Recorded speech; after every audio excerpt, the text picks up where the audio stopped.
people? We got Marge here. She says, hey. Meow. All right. How we doing? Day 10, people. Day 10. Getting your paper wet, day 10. I already got the Ravens out there. They're starting their car now. They're getting ready to drive around. It is being quiet until, of course, I start the video. Then they all come out and want to participate. They all want to get on camera. They're so excited to get out and see you guys and have you hear them and all that good stuff. They can't wait to do it. So how you doing today? You doing good? How you feeling? You feeling good? Are you feeling with your internal locus? Is it strong? Is your fire stoked? Is your you keeping that critical eye on the hole? You controlling those impulse controls? Those impulse signals that come out randomly, you controlling those? All right? We want to go ahead and, you know, have good impulse control, people. Because if you don't, you're living a reactionary life. And if you live in a reactionary life, that means you're giving energy to everything else. Eating a bunch of shit sandwiches, man. Ain't you tired of eating shit sandwiches? I know I am. Because it don't matter what you dress them up in, man. They taste terrible. All right? How's your schedule doing? You got that schedule lined up nice and tight? Is it getting you closer to your goals each day? Little increments each day till finally you're at your goal? Is it getting you where you want to go? If it's not, think about it. Carve out 15, 20, 30 minutes. Make it happen. If you're doing great with the 30 minutes, think about getting 45 minutes. Okay? So you can try to get that 45 minutes in there. Make that happen. How about that? All right? Now today, I wanted to talk about value structures. Okay? We haven't talked about that yet. There's 3 things in paintings that you have to be able to juggle in order for it to work. Okay? The first thing is shapes. That's obvious, right? You know, you got to draw it to have it look like what it looks like. The second is colors. That makes sense, right? It's got to have the right colors. But the third is values, okay? And I'll tell you, the most important one is values, okay? Because you can do the right values and you can have any color scheme in the world and it makes sense when you look at it. You can do the right values and even have terrible shapes. And it makes sense when you look at it. But if you have good colors and bad values, it just ain't going to get it done. If you have nice shapes and bad values, it will lose the power. I look at each one of those 3 channels. You got shape, you got color, and you got value. Those are 3 channels of information that you can optimize. When you optimize all 3 of them, you get a very strong harmony that channels the energy through your image to the viewer. Okay. Now some people will say, hey, what about edges? What about edge control? Well, we're locking that down in the shapes. Okay. Those go with the shapes, you know. You control the edges. It could be hard, soft, lost edges, whatever.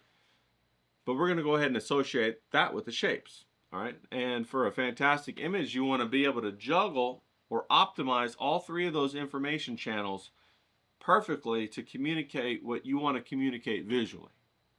Just like in life. You're a musician, you want to do the rhythm, the tempo, the solos, the words, you got to juggle all that stuff.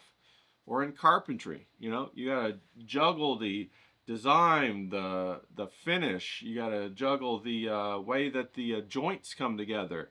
What type of joint is it? You know, what's the purpose of the piece of furniture that you're creating?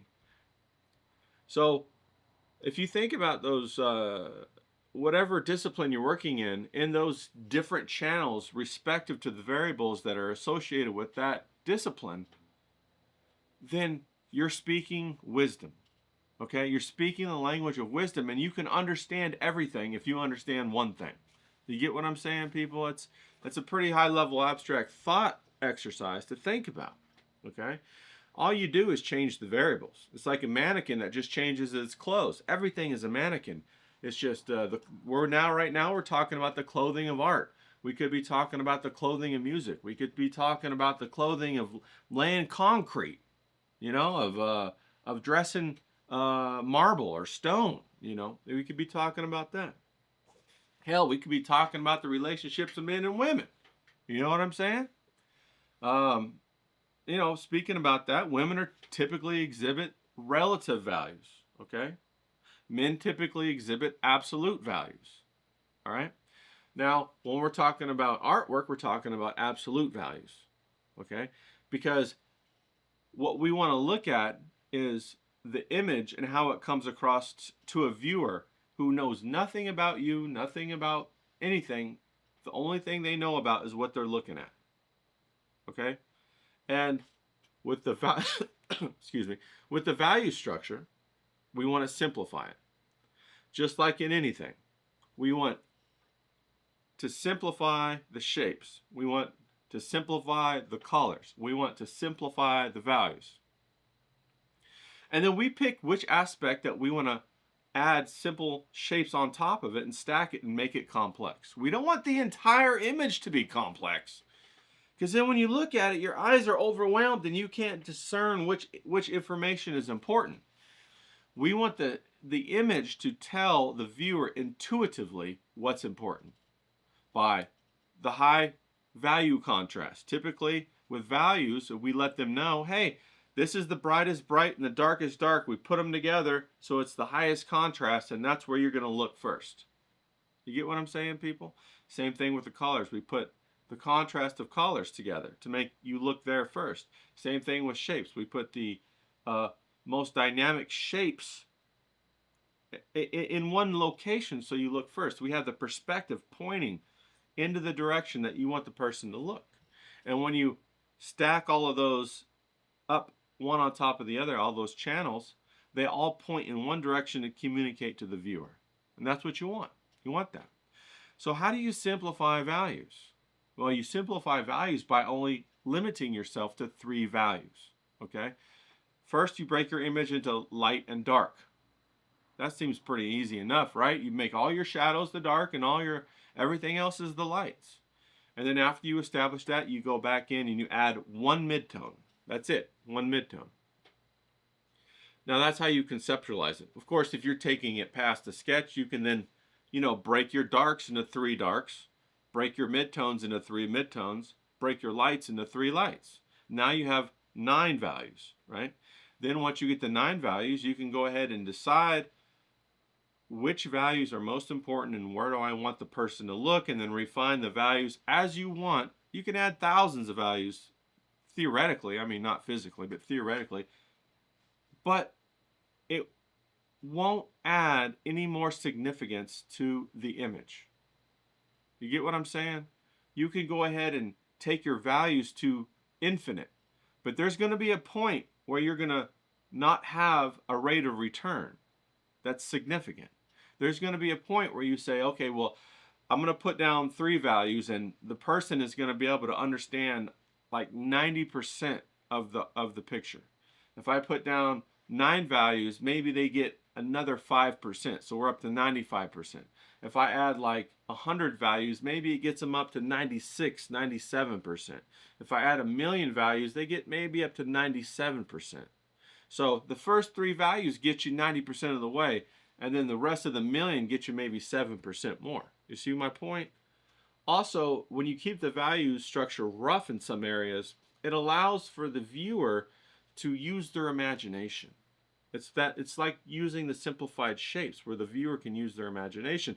And you really want to coax and invite the viewer in to participate in your image. That's such a huge part of artwork and making artwork alive and interesting.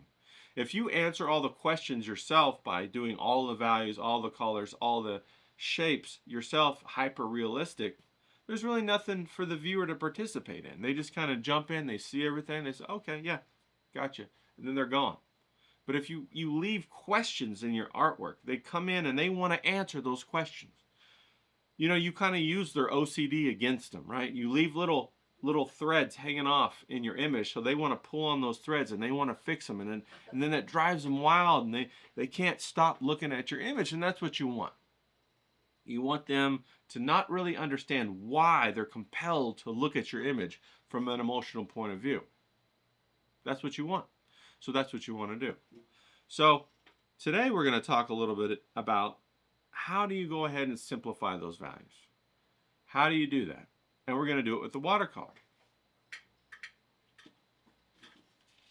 Now I'm going to take CK's picture. I'm going to take his picture that we did on our last demo.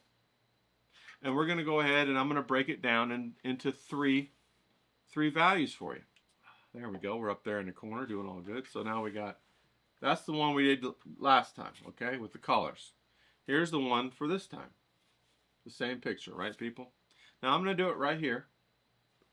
And I'm going to tell you, first I got to wake up my watercolors. Now I don't have to wake them all up, because today I'm only going to use one color. Okay, people? We're just going to use one color, probably blue, and maybe black. Okay? Because all we're going to do is we're going to make 3 values, and that's it. So I got my large brush, and I got my medium brush again. Now we're just going to do 3 values. We're going to do light, dark, and the midtone. Okay, obviously on the picture we see, where's the lightest light? Well, it's right there. It's the wave. It's the waves and the foam. Great. Where's the darkest dark? It's going to be the trees, right? So everything else is going to be a midtone. Okay? Now, when you first look at it and you think about that, that's going to make the grass, the water, and the sky, well, we could group the sky in the light, but it's going to make the water and the grass the same value. And it's going to make the foam and the sky the same value. Now, one of the keys that you use to discern values is you squint your eyes like this. And you look down. And when you squint your eyes, all the shapes blur together. All the edges blur together. And then you can see the values clearly. And what you're looking for first is the dark value. What you're looking for second is the light value. And then everything else is going to be the midtone. Okay? Now, I want to tell you something about watercolor. With watercolor, we always work light to dark. Sorry. We always work light to dark. And that's because you can stack the darks on top of the lights, but you can't stack the lights on top of the darks. Seems kind of obvious, right? You can't, since the watercolor seeps into the paper, you can't really get rid of it, scrub it out. You can a little bit, but it's not going to look great. So you always go light to dark, okay? And then you always go in cycles. So first you lay down your first wash of light, you look at it, say, okay, how do I like that? Looks good. Then we'll come back in and we could lay down our midtones and say, okay, that looks good. Then we can come in and lay down our darks and say, okay, that looks good. Then what we do is revisit our lights and ask ourselves the question, does it still look good? If not, adjust it. We revisit our midtones, does that still look good? If not, adjust it. Then we revisit our darks and say, does that still look good? And then we readjust it. Then we take a step back and ask ourselves the question, does the image look good? If not, we adjust the image. And so right then and there you have 3 cycles. You have the first cycle where you lay down the initial of everything. You have the second cycle where you readjust it. Then you have the third cycle where you check the entire image. And so you basically go through 3 iterations of painting the picture. And each time you tighten it down a little bit more, a little bit more, a little bit more, until it's right at the spot that you want it at, okay? So I'm just gonna dip my big brush in here, and I'm gonna look in here, and I just want you guys to use one color here. One color plus black, okay? Because black added to that color will help you get the dark value that you're looking for. And we're only gonna make 3 values today, okay, people? So we're gonna come in here and I'm just gonna get the blue. I'm gonna use ultramarine blue, French ultramarine blue. Can you see that? Yeah, you can see that up there in the corner. It's gonna use that. And what I'm gonna do is get it nice and watered down. I'm gonna water that bad boy down because we're gonna do our lights, okay? So I'm just gonna carve out first the horizon line, like so. Gonna carve out where I think the grass is gonna go. Then I'm gonna leave open the foam, okay? I'm gonna leave open the foam on top of the wave, and I'm gonna fill in everything else, okay? So the only thing that we're not gonna paint in this situation is the foam. Can you see that? Oh, it still looks pretty light. Let me go ahead and darken it up a little bit so you can see that. It's a lot of water. So I'm gonna grab my medium brush since I have a lot of water already on the page, and I might even dab a little bit of this off with the toilet paper. Now you see, this is why we have our watercolor on an incline so that the water beads at the bottom. So all we have to do is dab that water off, dab that water off. Now we're good to go. Okay, that's how we control the watercolor bead. All right, so I just darkened up the blue a little bit so you guys can see it on camera. And there we go. So there's my initial, oh, can you see the picture? Yep, there's my initial picture. And I'm going to add in right here and maybe right there. So that's my initial reading of where the lights are going to be. They're going to be right here. This is the light shape. This is the shape of the foam and the wave foam. It's just right there. Okay, people? Now we're going to dab that off a little bit, dab that off a little bit, dab that off a little bit. Now, you might want to let this dry a bit because it seems pretty wet. Because what you don't want to have happen is you don't want to add the next wash of watercolor, which is going to be our mid-tone. So we're going to take some of that blue and darken it up a bit and have it just run wild all over and get out of control. If you find that happening, that you can't control your watercolors because your page is too wet or you're putting too much water on your brush. So dab them both off. Dab your brush on your napkin and dab the paper, okay, with your toilet paper or whatever. It's okay if it adds a little bit of texture. You know, you're going to go ahead and in the next cycles clean that up. So now we have the wave. You can see that lightly right here. That's my lights, okay? Now I'm going to come back in here and I'm going to add the midtones. So the midtones is going to be the water and the grass in the foreground. Okay, so I'm going to come in here. That's kind of dark. It's okay if you mess up like that. Just go in here, clean your brush off, get it with clean water, and then dab it, and then go in and absorb the watercolor out of it and kind of use it to repaint. There we go, we got that. You know, we got that right there. And we got some of this in the background there. Some of that's the water in the background, the ocean as it recedes back, okay? So there's our mid tone. Now we're going to go into the grass area and put our mid-tone. Okay, people? We're only focusing on 3 values. That's it. So everything is going to fall into these 3 values. Okay? And if you wanted to take this further, these would be your anchor points for your values. What does that mean? Well, that means you never go too far away from the value that you're working in. You get what I'm saying? So if you're working in the light area, you don't put a whole bunch of darks. If you're working in the mid-tone area, you kind of go a little bit lighter or a little bit darker than that mid-tone in order to keep it cohesive with your tone structure. Now, if you're going to add details and stuff like that, that's okay, but you should be concerned and pay attention to the cohesion of your image. What does that mean? Well, you don't want to add distractions. Okay, so decide on a focal point early and then stay with that focal point. If my focal point is going to be the wave, I don't want to add a lot of bright things around the edge of the grass area over here because it's going to pull the attention away. So the way you add objects is you keep them within the value structure and you don't have the lightness of the value structure down here in the grass area compete with the lightness of the value structure in the foam. Okay, you kind of order it like a house of cards. You get what I'm saying on that? Do you understand that? Great. So now we gotta let this dry just a tad. So now we got our mid-tone, our mid-tone, our mid-tone, and we have our light right here. Okay. Now we want to do our darks, which is going to be the trees. So we're going to go ahead and take some of the black. Can you see that? Yeah, you can see that. Great. Take some of the black and just mix it right next to the blue. Okay? Just put it out there on the blue, on the tray, or your plate or whatever you got going on. Maybe you're doing it right on your table. I don't know. It could happen. Go ahead and take the dark and mix it in with the blue, like so. And when you mix it like this, you give yourself an opportunity to see the color and the black fan out before you. Can you see that right there? So now I have, instead of having just one black and blue, I have a whole bunch of black and blues to choose from. That's how you want to mix your color. You don't want to mix it homogeneous, okay, people? You want it nice and multicultural, all right?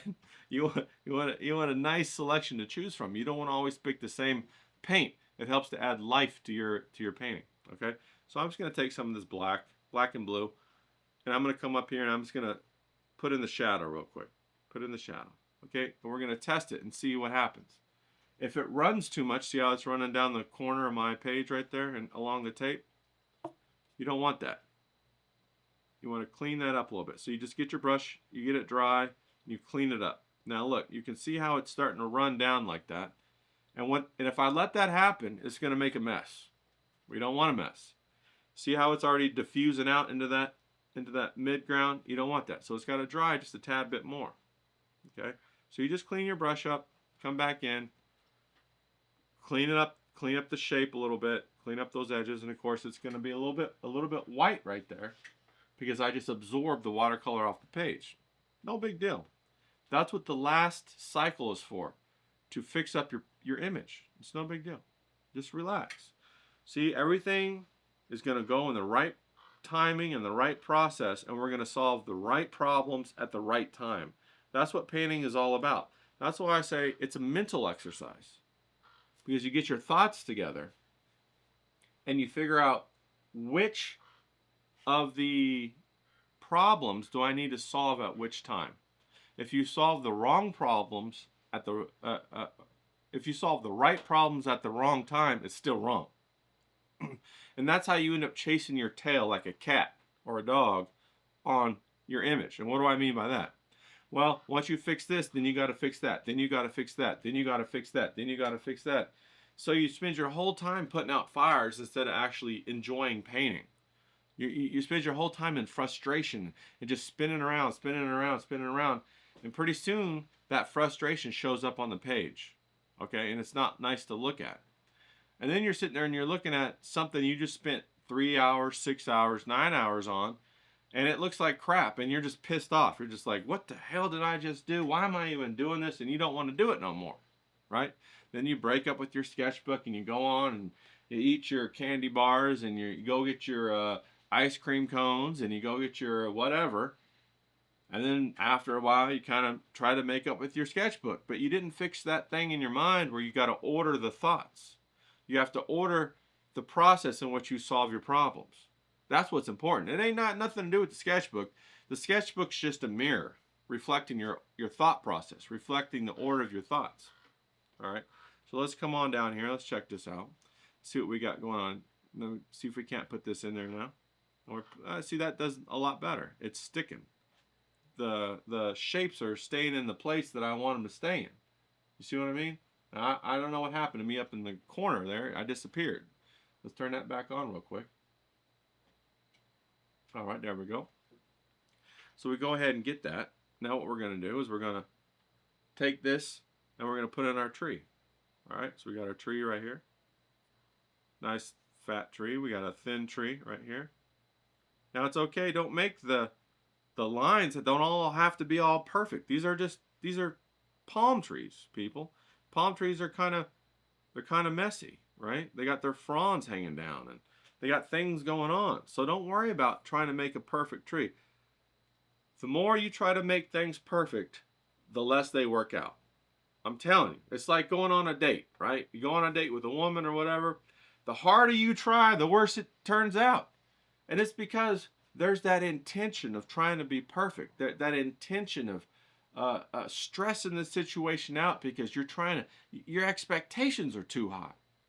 If you just relax and go in there and have a great time and, shoot the shit and laugh with the bartender and order a couple drinks and laugh with the other guys, she's having a great time too. And then before you know it, you're having a great time, she's having a great time, the date's going great, right?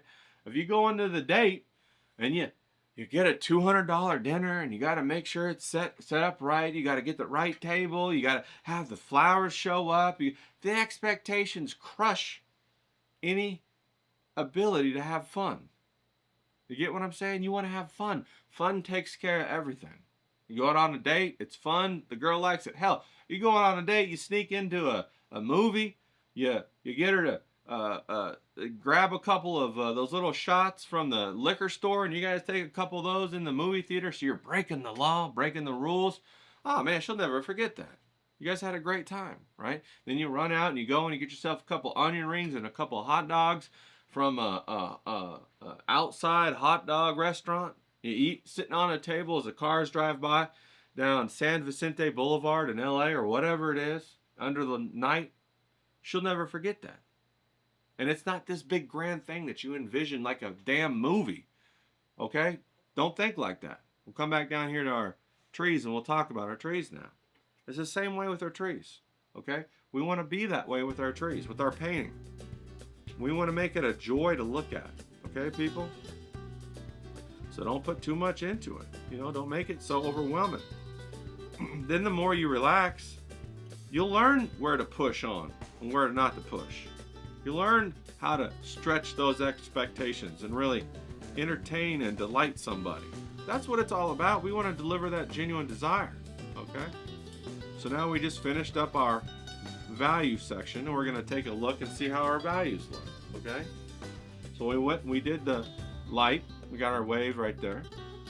We did the midtones. We got the wave body and the ocean background and the foreground of the grass. Okay, it's looking pretty nice.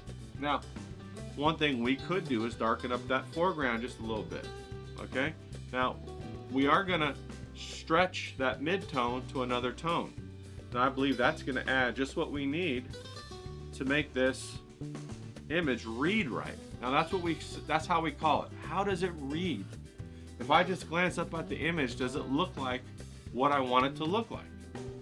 Does it look like what I intend for it to look like? Is the viewer receiving the excitement and the joy that I intend them to receive? If it's not, if it's confusion, then it doesn't read right. We have to adjust it. We got to fix that. So let's come on back down here and fix this up a little bit. So I'm just going to come in here and I'm just going to add some mid-tone blue. Now keep in mind that watercolor always dries a little bit lighter in value than what you see it when it's dark. And if some of those shadows run, it's okay, let them run. And we're gonna leave it like that. Now that is a nice value structure on an image from this image that reads right. Okay, we got the foreground in the front, we got the darkness of the trees, we got the white of the foam of the wave peeking through, and that's the focal point of our image, is the foam. Why? Because we want to project the viewer out past the trees into this idea of surfing in tropical Hawaii.